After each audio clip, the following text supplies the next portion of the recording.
Ciao ragazzi, bienvenue à tous dans un nouveau numéro du podcast de la Beneamata. Asseyez-vous confortablement parce que c'est pas tous les jours qu'on est au deuxième meilleur endroit du monde après Giuseppe Meazza. Bonjour à tous et bienvenue dans un nouveau numéro du Focus. Aujourd'hui, on va revenir, on va dire, sur des focus, on va dire, un peu plus précis, un peu plus individuels. Vous en avez un petit peu moins l'habitude durant ces dernières semaines, mais voilà, l'Inter a joué son match samedi contre Lecce, victoire 2-0. Donc, on va revenir sur une prestation individuelle qui a été marquante, notamment. Et pour en parler, et je vous détaillerai le programme un petit peu après, on a Zaïd qui est avec nous pour en parler. Comment ça va, Zaïd? Bonsoir Karim, bonsoir Lorenzo, ça va et vous? Ben écoute, nickel. Lorenzo, comment ça va? Bonsoir à vous tous, également aux auditeurs. Revenir un peu sur aujourd'hui la performance de Yann Aurel Bissek, je vais dire internationalement, pas encore, hein, parce que pour le moment il joue encore avec les catégories jeunes de l'Allemagne, avec le Cameroun qui essaye aussi de l'attirer. Donc on va revenir un peu sur le dernier mois de Bissek, j'ai envie de dire, mine de rien, parce que voilà, on est quand même, on a quand même vu d'excellentes choses de la part du jeune Allemand. Et on parlera en deuxième partie, les gars, un peu de Tayon Buchanan, la piste du Canadien, de l'ailier piston droit un peu du club Bruges, qui prend de l'épaisseur, surtout en ces dernières heures, avec, selon ce qui est dit, un accord qui serait sur le point d'être trouvé aux alentours à peu près des 10 millions d'euros, si on écoute la Sky et si on écoute les autres sources, pour un contrat de 4 voire 5 ans, ça restera à déterminer. Donc, on en parlera un petit peu du point de vue Inter, parce que voilà, Conan, c'est pas un joueur qu'on a l'habitude de suivre. Hein. Il évolue en Belgique. On en avait déjà parlé avec Sacha Tavolieri lors d'un précédent podcast, voilà. Mais on va un peu revenir pour voir l'urgence à ce poste et qu'est-ce qu'on peut faire aussi sur le mercato hivernal, parce que je dis Buchanan, mais ça englobe un peu le mercato hivernal dans sa globalité. Et on finira par le traditionnel quiz. Zaïd qui peut dépasser Fede, qu'il a égalisé lors du dernier quiz, ou Lorenzo qui peut aussi égaler Zaïd et Fede lors du quiz. On verra comment ça se passera. Messieurs, on va commencer tout de suite du coup cette partie sur Jan Bissek, le défenseur central droitier allemand qui du coup a eu pas mal de minutes de jeu hein, durant ce dernier mois, avec la blessure de Pavard tout d'abord, avec Darmian qui a dû dépanner piston droit parce que Cuadrado s'est souvent blessé. De Vrij ensuite aussi s'est blessé avec Dumfries en même temps, donc Darmian a dû prendre cette position de piston droit de manière d'une manière titulaire. Hein. Il a dû être le titulaire à ce poste, donc il fallait bien compenser sur le côté droit. Pavard était absent, De Vrij n'était pas là pour assurer, donc c'est Bissek qui a vu du coup pas mal de matchs joués. Il a joué contre le Napoli, il a joué contre la Lazio, il avait joué aussi contre Benfica, et il a aussi joué titulaire, notamment contre Lecce, avec justement le premier but de la saison pour notre ami Jan Bissek. Lorenzo, par rapport au défenseur allemand qui connaît une belle progression en tout cas, il a de plus en plus de temps de jeu sous Simone Inzaghi. La première question que j'ai envie de te poser, Lorenzo, voilà, c'est est-ce que toi, on savait que le temps de jeu allait être plus conséquent, comme j'ai dit, avec les blessures, mais est-ce que toi, tu es étonné en tout cas des performances de Bissek? Est-ce que tu te dis, je le voyais peut-être faire ça, mais peut-être pas aussi tôt dans la saison?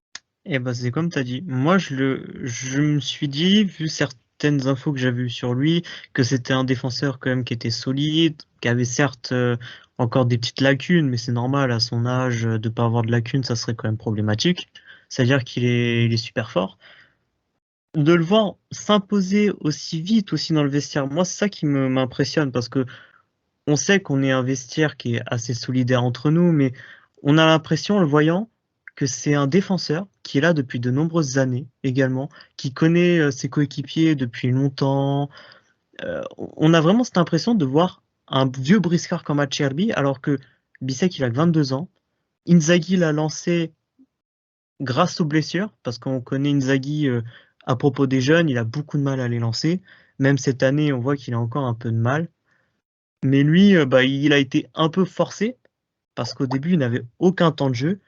Et là, maintenant, bah, on le voit titulaire, il s'impose. Et puis, à part contre Benfica et Salzbourg, où il avait eu ces petits moments où on sentait qu'il était un peu fébrile et qu'il avait besoin de temps, bah, depuis, vraiment, c'est un défenseur, moi je le dis, qui m'épate, même au niveau du comportement. Pour moi, je suis assez d'accord avec toi. Il fait preuve de maturité pour son âge. Et outre ça, c'est vraiment, je trouve, un vrai pendant à Bastoni. Il perd fort, il a une vraie qualité balle au pied. Ce qui, pour le coup, m'a étonné. Aussi tactique, ça se développe. Je trouve que c'est un véritable élément développé, mais lui donner trop de temps de jeu d'un coup, ça serait lui permettre de faire des fautes. Mais sur les 3 derniers matchs, je crois qu'il joue les 90 minutes sur tous les matchs. En plus de Bologne où il joue les prolongues, ça lui permet d'engendrer de l'expérience. Mais il faut trouver un juste milieu. Mine de rien, c'est aussi un défenseur qui convient quand même plutôt bien à cette défense à 3 d'Inzaghi.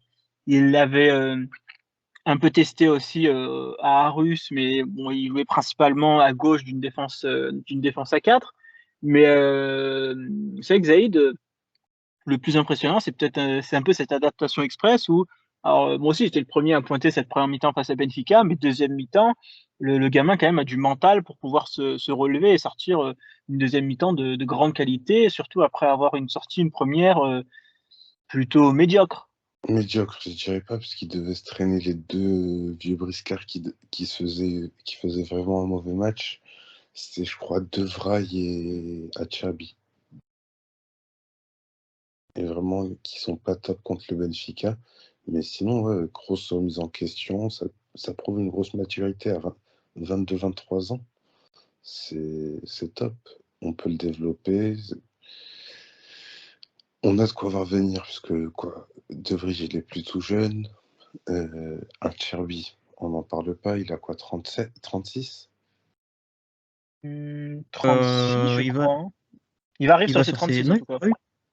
Ouais, il arrive sur ses 36, je crois, il a 35 là cette année. Non, donc ça montre une bonne gestion, on voit sur l'avenir, même si pour le coup ça a été un investissement ultra astucieux. C'est moins de 10 millions sur quelqu'un sur qui tu ne comptais pas, qui t'apporte une plus-value maintenant, il te l'apporte quand même, donc ça reste très intéressant. Mhm. Clause libératoire de 7 millions d'euros qu'on payera en plusieurs fois, je crois que c'est 2 fois, mais et voilà, donc mine de rien, c'est plutôt aussi avantageux. Lorenzo aussi, pour continuer aussi sur Bissek et c'est cette un peu adaptation express. Bah, juste pour revenir qu'au début, vraiment, je crois que ses premières minutes, c'est contre Monza, je crois. La première fois qu'on le voit, je crois, une dizaine de minutes. Après, on ne le voit plus. On ne l'avait plus vu avant ce fameux match de Ligue des Champions contre Benfica. Là où il nous sort, bah ouais, comme tu as dit, une première mi-temps qui est compliquée, mais je pense que c'est le rythme du match de Ligue des Champions, d'un rythme vraiment, on sait, hein, les matchs de Ligue des Champions, c'est intense. Et pourtant, deuxième mi-temps, moi je fais qu'approfondir, mais il a su se mettre au niveau, donc ça montre un gamin est capable de se dire, bon, j'ai pas fait une bonne première période, je vais pas me sauter mentalement, moralement, je vais me relever. Et C'est un déjà, joueur qui ça, c'est connaissait pas la Ligue des Champions d'ailleurs, Lorenzo, hein. C'est un joueur et qui qui n'avait pas connaissait joué pas à la la Ligue Ligue des des Champions Champions. avant l'Inter. Ouais, parce Il qu'il jouait connaissait à pas la Ligue des Arus. Champions. Bon. C'est ça, hein. Il connaissait pas la Ligue des Champions, il découvre. Avant de jouer son match de Ligue des Champions, on parlait d'un prêt à Frosinone parce qu'il risquait de n'avoir aucune minute cette saison en Serie A, même en Ligue des Champions, sous Inzaghi. Et là, aujourd'hui, bah, il a su montrer quelque chose à Inzaghi de rassurant grâce aux blessures. Et ça, je tiens quand même à le répéter, grâce aux blessures, car je pense pas qu'on l'aurait vu sinon. Mais il impose quelque chose d'incroyable. Et en fait, moi, j'ai l'impression de revoir un peu. J'aime pas les comparatifs, vraiment, je le dis, mais j'ai l'impression de revoir un peu Skriniar avec Inzaghi, ce qu'il lui demandait, de porter un peu la balle, de tenter des petites relances qui passent. Et j'ai l'impression que même pour Inzaghi, qu'il arrive à se faire ça, ça lui fait du bien. Donc je pense que petit à petit, on a peut-être notre deuxième Bastoni, comme certains l'appellent, mais moi honnêtement, je suis vraiment très agréablement surpris du niveau qu'il a à 23 ans. et j'espère que l'avenir nous montrera de belles choses avec lui. On fait la comparaison avec Basto, elle est vraie mais pas vraie en même temps.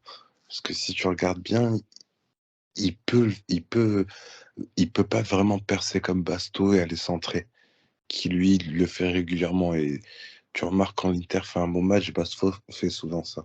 Je pense pas que Bissek ait cette capacité à pouvoir centrer.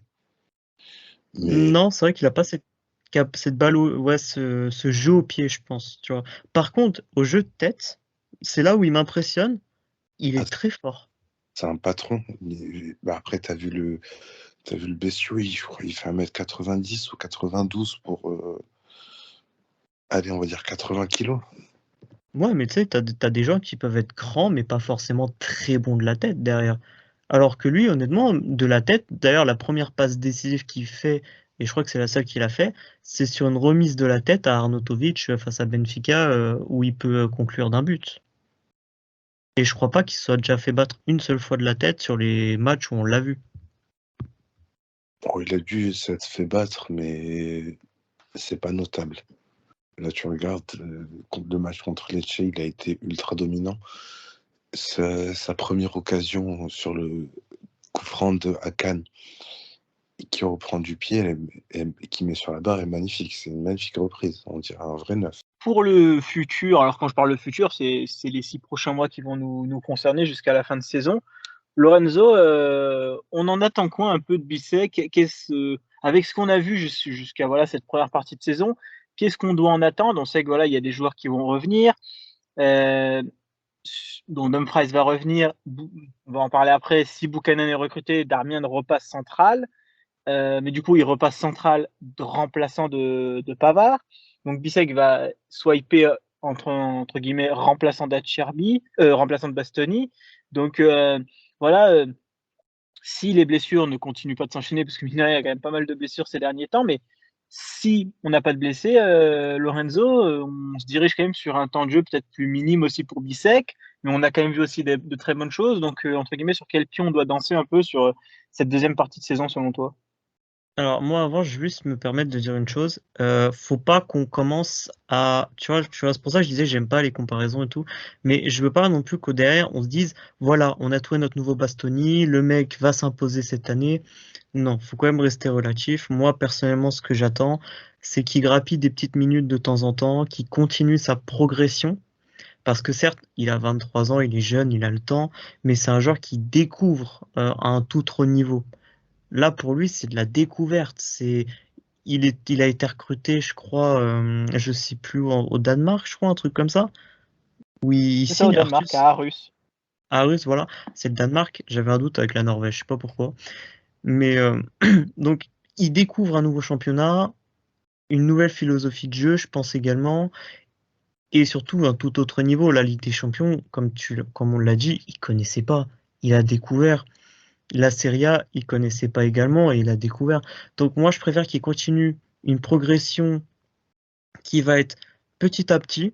On ne lance pas dans le grand bain en mode ouais, c'est bon, il a déjà toutes les qualités, hop, on peut lui faire confiance. Parce que si ça redescend, le pauvre, il peut très vite perdre mentalement et moralement et moi, c'est pas ce que j'ai envie. Je veux qu'il continue une progression correcte, tranquillou, comme ça, petit à petit dans le futur, on le verra de plus en plus. On va passer, messieurs, au deuxième sujet. On suivra notamment un peu qu'est-ce que nous donnera Yann Bissek et on verra un peu son temps de jeu sur la deuxième partie de saison. Deuxième sujet donc sur Tayon Buchanan, qui n'est pas encore évidemment arrivé à l'Inter. On va parler aussi du mercato dans la deuxième partie. On va commencer un peu sur Buchanan parce que ça va très sûrement être peut-être la seule recrue du mercato hivernal si on lit un peu ce qui se dit en Italie.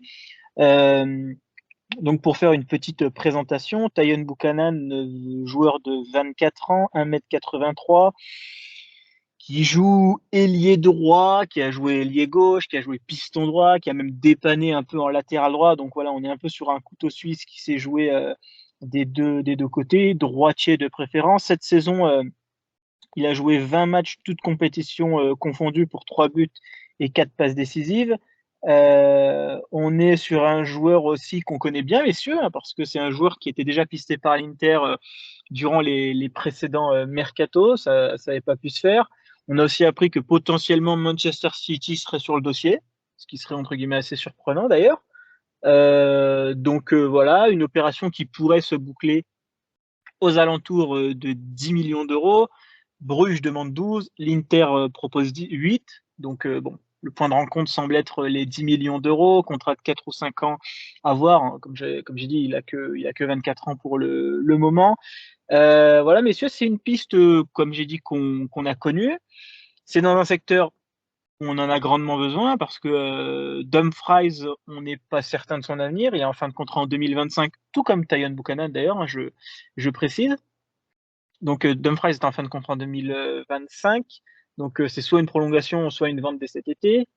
Quadrado est blessé et reviendra pas avant au minimum 3 mois. Et Darmian, on va dire, maintenant on commence à préférer Darmian en défense centrale. Il peut toujours aussi bien dépanner sur le poste de piston droit, mais voilà, c'est plus entre guillemets son poste aussi préférentiel peut-être que lors des précédentes années. Donc le recrutement à ce poste devient quand même une nécessité, si on peut dire, parce qu'au cas où si Dumfries se répète, il faudrait quand même un joueur assez compétitif pour le style Inzaghi.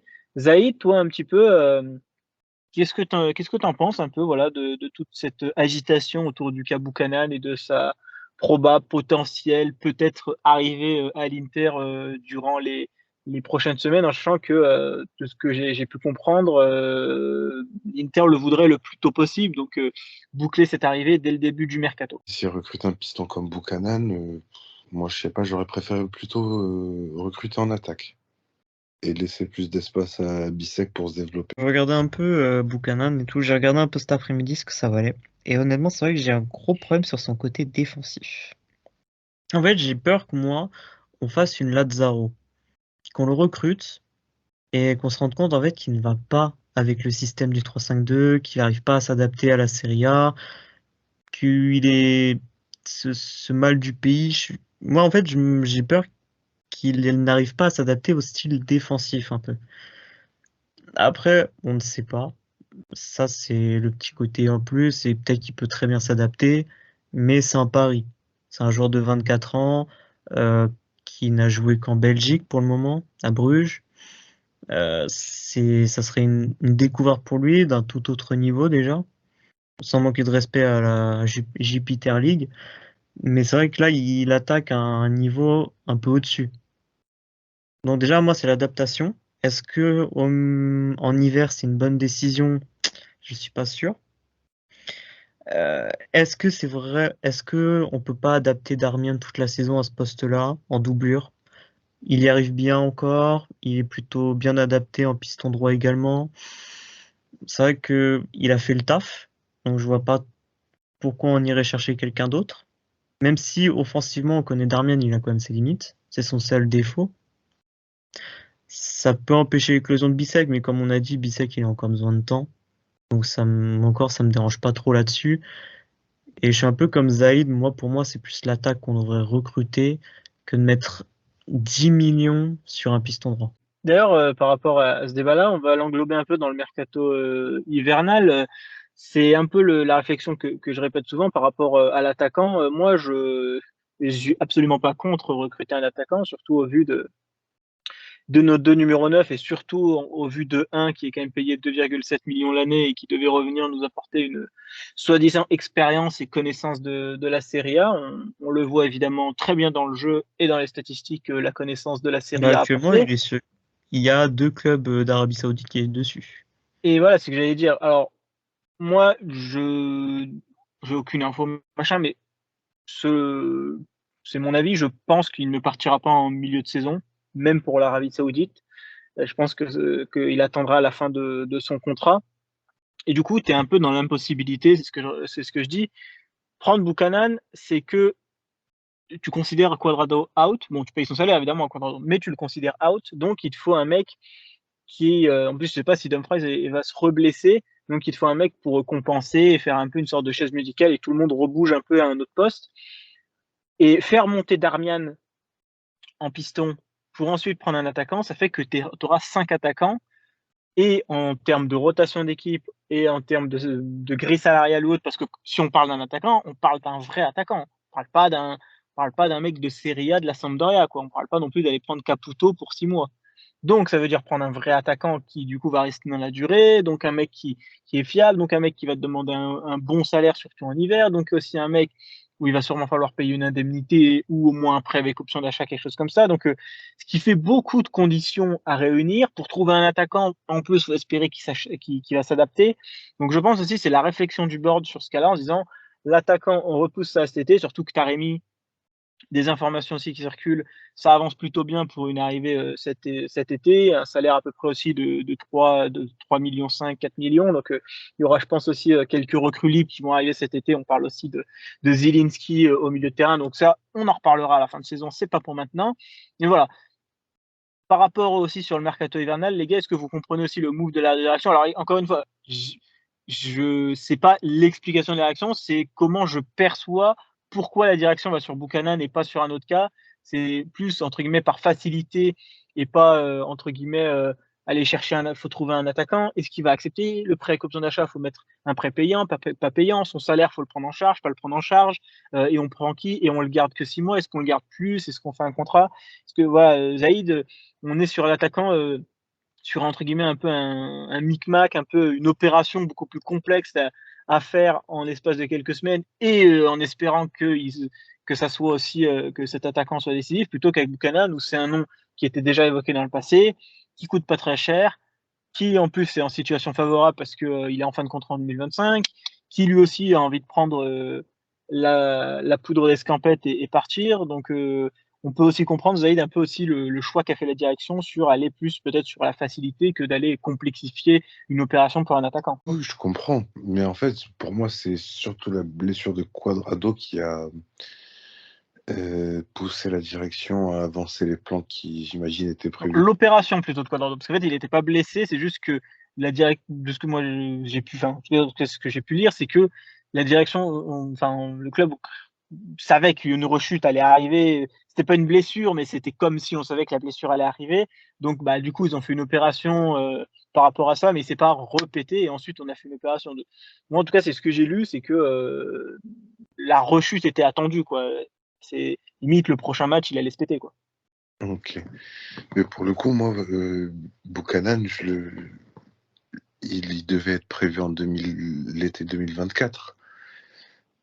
Vu le contexte contractuel de Dumfries et le contrat d'un autre Cuadrado, c'était sûrement lui qui devait venir pour faire la doublure de Dumfries ou son remplaçant en cas de départ l'été prochain, s'il prolonge pas. Bah oui, moi, je suis totalement d'accord avec vous. Je pense qu'au départ, il était prévu d'essayer de le recruter plus l'été prochain et juste peut-être de sécuriser la chose entre-temps, mais le souci c'est que les blessures à répétition de Quadrado n'ont pas aidé. L'opération derrière, bah ça, la direction a dû changer ses plans parce que j'en suis sûr et certain, au départ, on ne devait même pas recruter au mercato hivernal. Il devait y avoir 0 recrue. Sauf peut-être des ajustements en dernière minute, mais je ne pense même pas que c'était dans les plans de recruter durant ce mercato. Après, le souci, c'est que je pense qu'il y a aussi l'éclosion de Bissek qui avait pas été prévue. Donc, ils préfèrent tenter Buchanan, qui sera une opération beaucoup plus simple à faire, sur des négociations où ils sont beaucoup plus avancés, qu'un attaquant où je pense que Taremi, il y a des rumeurs Taremi, il par-ci part pour par-là. la Coupe d'Asie. Moi, je veux bien Taremi, on me vend Taremi, cette histoire. Taremi, Non, les dates mercato sont à peu hivernal, c'est près. pas possible. Ouais, il a la Coupe Non, non, d'Asie, donc il sera pas dispo. voilà, non, mais voilà, non, mais Taremi, parce que souvent on dit, oui, mais fallait ramener Taremi, est-ce qu'il paraît le contrat est fait? Oui, mais Taremi, les Il dates, c'est sera à peu près les l'été mêmes dates que prochain. la CAN. Donc, il arriverait, allez, on est sympa. Bon, l'Iran, ça peut vraiment aller loin en Coupe d'Asie, allez, donc ça fait demi-finale. Ça fait demi-finale, il est pas là avant mi-février, quoi. Et attention, on dit mi-février, il revient, hein. C'est-à-dire qu'on est même, l'état physique aussi, on sait pas ce qu'il aura besoin de repos, pas repos, machin et tout. Donc, payer un À ce mec et moment- les échéances importantes, il est pas là, bon, Ah, c'est ça, et puis souvent, lâcher une indemnité pour ça, faut faire même attention. les joueurs de la CAN, hein, quand ils reviennent après C'est ça, compétition, parce qu'on dit, ils on dit ont ils un gros reviennent, coup dur mais ils après. reviennent physiquement, hein, mais mentalement, le mec, s'il a perdu la finale, si c'est lui qui a loupé le penalty, même s'il l'a gagné, dans quel état il est après l'avoir gagné, est-ce qu'il Là, tu pense l'as vu, vraiment tout de suite à son club? on peut prendre Voilà, l'exemple l'année dernière de la Coupe du Monde. Ça a saqué certains joueurs mentalement et moralement. Il y en a qui avaient fait un super début de saison et puis derrière ont fait une suite de saison très mauvaise parce que la Coupe du Monde s'est pas passée comme ils le voulaient, comme ils le souhaitaient. T'as même des joueurs qui se sont reblessés après cela. Moi, on peut parler d'expérience avec Brozovic qui a été absent plus longtemps, de Lukaku qui avait été aussi absent derrière plus longtemps. Donc, en fait, le souci, c'est que la Coupe d'Asie, c'est un point d'interrogation. Et moi, honnêtement, j'ai pas envie de le recruter pour que derrière on ait un mec qui soit opérationnel que l'été prochain au final. Alors qu'on peut l'avoir libre cet été. Après, il y avait des rumeurs comme quoi on disait il y aurait dit que Martial serait une tentative. Marseille, il est libre dans 6 mois. Il est libre dans 6 mois ici. En fait, dans tous les cas, les joueurs. On va lâcher une indemnité pour un mec libre dans 6 mois et je veux dire qu'il est au fond de la cave. Il est même pas au fond de la cave, il est au fond du garage, du grenier, je sais pas dans quel fond il est, mais il est tout au fond, quoi, je veux dire. Ah, c'est ça, en fait. Le problème, c'est qu'en attaque aujourd'hui, c'est notre seul point d'interrogation, c'est qui tu peux aller chercher. Nous connaissant, on est capable de chercher un vieux briscard de la Sampdoria, comme tu as dit, Caputo. Un On bon est prêt de capable d'aller Caputo. chercher d'autres joueurs, même d'autres joueurs. On l'a déjà fait avec le chouchou à Inzaghi la première année, je sais plus comment il s'appelle d'ailleurs. Caicedo. Caicedo, voilà, on l'avait fait déjà. Donc, Mais le dans souci. globalité, quand même, Lorenzo, tu partages aussi l'avis de Zaïd, et c'était aussi un peu mon avis, c'est que la direction a préféré se faciliter la tâche avec un joueur qui aussi potentiellement sera, parce que Cuadrado va partir à la fin de saison, sera soit la doublure de Dumfries, soit la doublure du prochain piston qui arrive, parce que pour moi, je pense pas que Buchanan soit le titulaire et qu'ils vont faire. Donc, au moins, tu prépares au moins le terrain pour cet été avec un joueur qui, la saison prochaine, aura déjà 6 mois d'adaptation avec l'équipe. Bah, c'est ça, en fait, j'allais juste conclure en disant, en attaque, on a personne en tête, je pense, à part des joueurs qu'on va acheter l'été prochain. Donc, autant prendre Buchanan dans un secteur où on a besoin d'un peu plus de renfort offensif. On voit ce que Darmian sait que ça sera plus fort défensivement qu'offensivement. Eh bien, messieurs, on va s'arrêter là du coup pour la partie podcast et on va du coup passer au quiz hein, avec Zaïd, la possibilité, comme j'ai dit tout à l'heure, de dépasser de dépasser Fede qui est revenu à égalité avec toi. Et Lorenzo, toi, tu as la possibilité du coup de revenir à égalité de Zaïd et de Fede aussi. Messieurs, est-ce que vous êtes prêts? Yes. Io sono pronto. Allez, on commence tout de suite avec la question numéro 1. Donnez-moi le score cumulé des 5 derniers matchs de Serie A entre l'Inter et Lecce. Les 5 dernières fois que ces deux équipes se sont affrontées, domicile extérieur confondu, et c'était les 5 fois c'était en Serie A. Donnez-moi le score cumulé des 5 matchs entre l'Inter et Lecce. Je vous laisse quelques secondes pour réfléchir et j'irai vous voir pour que vous me donniez les réponses. Alors d'ailleurs, je n'ai pas fait de rappel au début du podcast, donc pendant que Lorenzo et Zaïd réfléchissent à un score cumulé, je vous fais aussi un petit rappel pour les auditeurs. N'oubliez pas évidemment de vous abonner sur la chaîne YouTube, sur la chaîne Spotify, de mettre les 5 étoiles sur Spotify. Voilà, vous écoutez le podcast, il vous a plu, vous mettez 5 étoiles juste après, ça prend quelques secondes, c'est ultra facile. Et ça aide pour le référencement. Et sur YouTube, les pouces bleus pour aussi mieux référencer les podcasts et les commentaires aussi pour faire des retours sur ce que vous avez aimé dans le podcast, moins bien aimé, ce que vous aimeriez voir. Voilà, moi je suis ouvert à tout retour et comme vous avez pu le voir dans différents podcasts, on essaie toujours d'améliorer un petit peu à chaque fois le podcast, toujours un petit peu mieux et je vous remercie de votre fidélité. Lorenzo, je viens de voir en premier le score cumulé entre l'Inter et Lecce lors des 5 derniers matchs. Alors, moi je me souviens des résultats de l'année dernière, donc de cette année. Et je donne un résultat tout de suite. Je te dirais 11 buts. 11 buts à 1. 11 buts buts du pour coup l'Inter et 2 buts pour, je pense, Lecce. Alors 11-1 ou 11-2 11-2. 11-2 pour Lorenzo. Zaïd, je lui donne une réponse tout de suite. 10-3. pour l'Inter. 10-3. Eh bien, la bonne réponse, c'est Lorenzo qui fait un tout pile, donc il récolte 2 points. C'était bien 11-2 entre Attends. l'Inter et Lecce sur les 5 dernières confrontations. Donc, Lorenzo qui commence très fort avec un tout pile. D'ailleurs, je crois que c'est le premier tout pile depuis les quiz. Depuis qu'on a commencé les quiz, là, c'est le premier tout pile. Donc, là, on est quand même, on a quand même bien réussi. Bravo, Lorenzo. En fait, à la base, j'allais dire 11-1, mais je me suis rappelé qu'ils avaient marqué l'année dernière. Deuxième question, messieurs. Quel est le joueur allemand passé par l'Inter qui a joué le plus de matchs? Il en a joué 155. Allez, je vous donne au buzzer, direct. Dès que vous en avez des noms, vous donnez. Le joueur allemand passé par l'Inter qui a joué le plus de matchs. T'as dit là, il a joué combien? Il en a joué 155. C'est pas tout récent, hein. Il va falloir un peu creuser dans la mémoire. Mais c'est un joueur. Ah, c'est une question pour Fédé, ça, en fait. Ah, mais Zamer. il est pas là, donc tu as dit? Zamer. Non, c'est pas Mathias Zamer, mais c'est dans ces eaux-là en termes de date. Mataos. Pas Mataos. Quel est le Müller joueur allemand? Müller? Ouais. Non, c'est pas Müller. Quel est le joueur allemand passé par l'Inter qui a joué le plus de matchs sous le Tu as dit maillot des Matos? Nerazzurri? Ah Ouais, oui, Mataos Sammer, ça a été dit. Ah, Et la première lettre de son prénom, c'est un A. mais on en a parlé, je crois, la dernière fois. C'est pas Rummenigge, là? Non, c'est pas Rummenigge non plus. Ah, En merde. plus, c'est Karl-Heinz Rummenigge. Là, c'est un A, son prénom. Allez, est-ce que je vous donne le prénom en entier? Brême. Brême! Bonne réponse pour Zaïd, qui prend 1 point pour Zaïd. J'avais pas. J'étais sur Podolski et Gosens. Attends, mais Brême, génération. Et Brême qui joue. Question numéro 3. Question numéro... Matos, il a joué plus de matchs. Non, j'ai 155 matchs, moi. Sur Transfermarkt, j'ai regardé l'Allemand qui a le plus de matchs, c'est Brême avec 155. Question numéro 3. On va rester dans l'actualité un petit peu.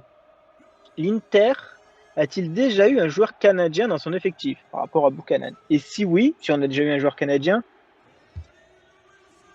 quand? Lors de quelle saison ce joueur canadien a-t-il joué chez nous? Donc l'Inter, est-ce qu'on a déjà eu un joueur canadien dans l'effectif de l'Inter? Et si on l'a déjà eu, lors de quelle saison ce joueur a-t-il joué? Alors Zaïd, Lorenzo? Canadien. Je pourrais pas dire.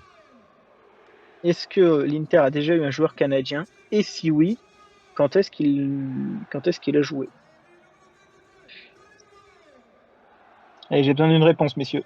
Ah, Canadien, Moi, je dirais non. pas te dire. Aucune idée. Alors, mais déjà, est-ce qu'on en a déjà eu un ou est-ce qu'on n'en a pas déjà eu un? Avant de dire le si oui, quand? Est-ce qu'on en a déjà eu un ou est-ce qu'on n'en a pas eu?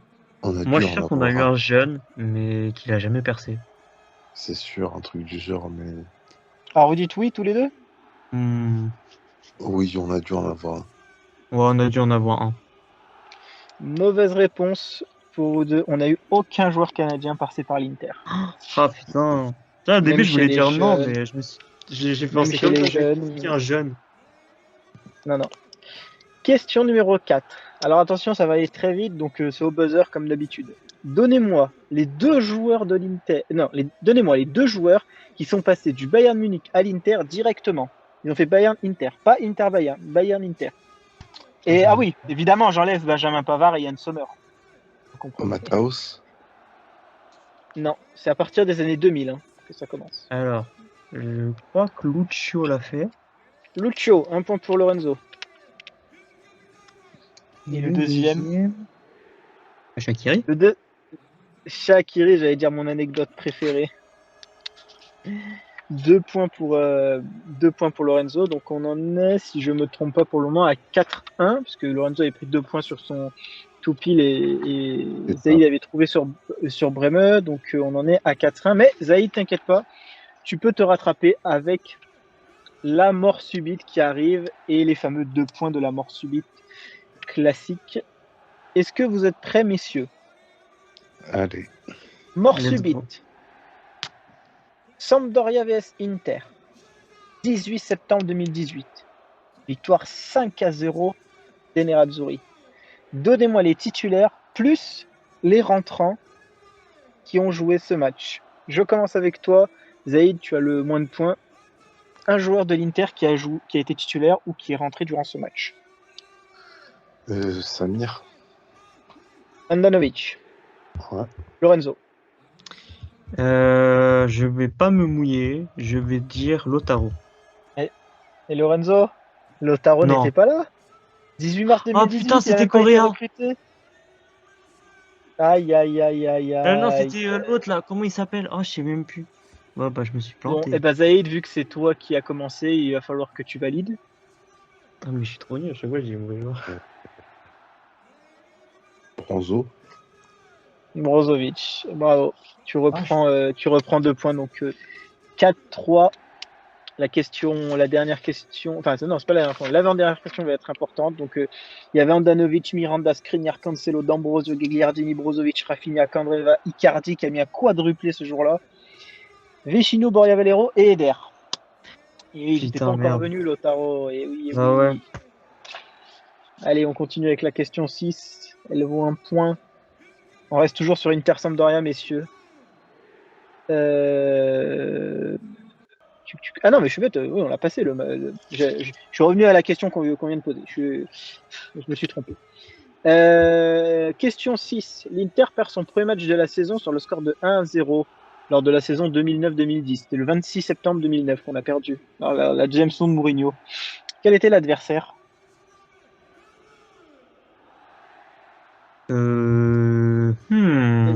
Quel était l'adversaire qui nous a battu 1-0? Udine. Non, c'était pas l'Udinese. Ah, tu sais quoi? J'aurais dit la même, j'aurais dit Udine. Mais alors je vais dire Sampdoria. C'était la Sampdoria. Bravo Lorenzo. Et est-ce que tu as le buteur? Alors ça rapporte pas de points, mais ça fait 5-3. Ça rapporte pas de points, mais est-ce que vous avez le buteur? Alors je vais tenter Cazzano. Non. Zaïd, tu l'aurais le buteur? Quoi, Villarella déjà? Non. C'est pas Pazzini? Pazzini, c'est ça. Allez, petite question de finale. 2 points, Zaïd, tu peux égaler. Et cette fois-ci, pour pas me faire taper sur les doigts par Fédé, j'ai préparé une question subsidiaire. Donc si Zaïd revient, j'ai quand même une question pour vous départager au cas où si, parce que vous avez, il y a 5-3 pour Lorenzo. Si Zaïd prend, comme d'habitude, les Oujou, ça compte 2 points. Si Zaïd revient à 5-5, j'ai quand même une question subsidiaire pour vous départager. Question. Où jouait Gabigol avant l'Inter? Santos. Sao Paulo. Flamengo. Santos, qui est sorti par Lorenzo, qui remporte ce... Flamengo, c'est après, quand il quitte. Non, Flamengo, c'est après. Il quitte. On l'envoie en prêt à Santos, puis après on le vend à Flamengo.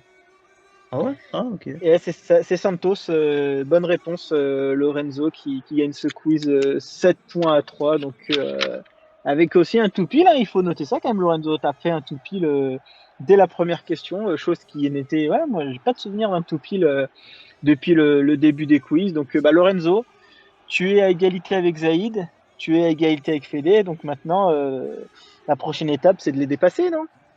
Bah ouais. Eh bien, écoute, ça sera grand quiz bientôt qui arrive en plus. C'est le grand quiz de janvier qui arrivera quand on trouvera une période un peu plus creuse sur le mois de janvier. Attention, je pense que on va en avoir un petit peu puisqu'on n'a plus de Copa et que les quarts de finale vont jouer, je crois, fin janvier, si je ne me trompe pas. Donc, on aura une petite semaine de libre pour préparer tout ça. Merci Zaïd, merci Lorenzo pour votre participation en cette fin d'année. Il nous reste encore le Genoa Inter, mine de rien. Il n'y aura peut-être pas de Space Beneamata pour en parler parce qu'on va peut-être enregistrer le podcast bilan du mois de décembre juste après, donc il n'y aura sûrement pas de Space pour en parler, mais on reviendra justement au moins sur bilan, un peu sur le mois de décembre comme vous en avez l'habitude. Eh bien, écoutez, merci les auditeurs de nous avoir écoutés. J'espère que le podcast vous a plu, que le quiz vous a plu. Les 5 étoiles sur Spotify, le like aussi sur YouTube. Vous vous abonnez sur les 2 chaînes, bien évidemment. Mettez un commentaire aussi pour continuer le débat. Et nous, on se retrouve pour un prochain podcast. Ciao à tous. Ciao, ciao. Salut, salut.